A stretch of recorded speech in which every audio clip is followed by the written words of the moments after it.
Good afternoon, everybody. Welcome back to Home Improvements by Mike. Today, we have a really interesting project that boggles my mind, to be honest. I don't even know why anybody would even go through this trouble of doing all this extra work when they could have just done it properly. So, in a nutshell, a home inspection was done on this property, and there was some mold in the attic, surface mold on the attic, on the plywood.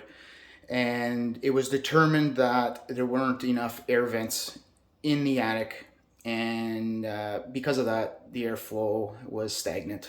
So the air was sitting there basically, not able to escape fast enough, and that's why mold got created onto the plywood. Now, let me explain something to you. That is true. That is one of the true reasons why you could get mold in your attic, 100%. But if the home inspector had 2 cents in his head, he would have also, just like a fire marshal, determined where the flow of mold was coming from. He would have noticed if he would have just pulled back the slight insulation that was on one of these 3 pipes here. And he would have saw the wonderful, beautiful work that was done in order to hang these 3 exhaust fans, bathroom exhaust fans. So you'll see here what was done here. So 6-inch pipe, first of all, out of a 4-inch exhaust fan. So what they did, first of all, is disrupt the airflow. Second of all, look what they've done here. So what you're looking at here is the end that was actually attached to the plywood on the ceiling of the roof in the attic. You'll see these flaps that were bent back. And there's about 6 flaps here and only 3 screws. Second of all, it's a round pipe that was going into a square hole in the attic. And third of all, on the other side of this hole, the other side of this hole, and the other side of this hole, were regular square attic air vents.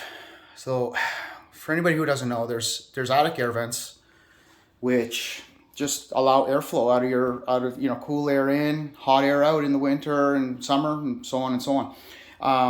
And then there's bathroom ducts that go, air vents that go into your ceiling, which have a 4-inch or a 6-inch collar that comes down into your attic, so that one of these pipes could actually fit over that. And what you're supposed to do is you're supposed to seal it. It's supposed to be a sealed system. All the hot air and moisture that comes out of your showers are supposed to be able to go right outside, not back into your attic. So what was happening here was these pipes were not only not exhausting fully into the air vent, that was not correct anyways, and furthermore, half of it was going into the attic, back into the attic. So I'll show you another video once I get into the attic of the mold that's all come back again, because the home inspector didn't do a proper job.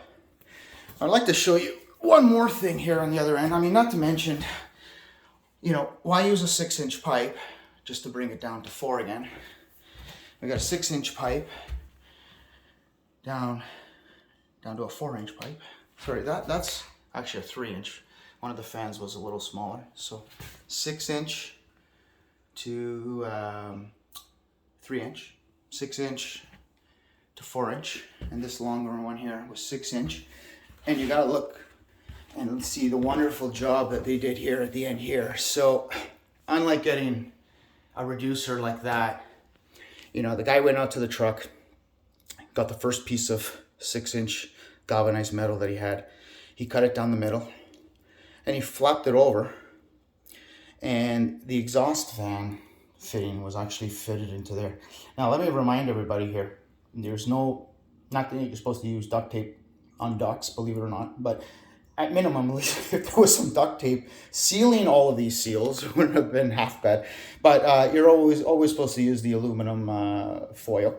That one doesn't get brittle when it gets cold and start dislodging itself. But I can't be mind-boggling, guys, just to say the least, of the shady workmanship that is sometimes done. I'll see you again in the attic in a few minutes.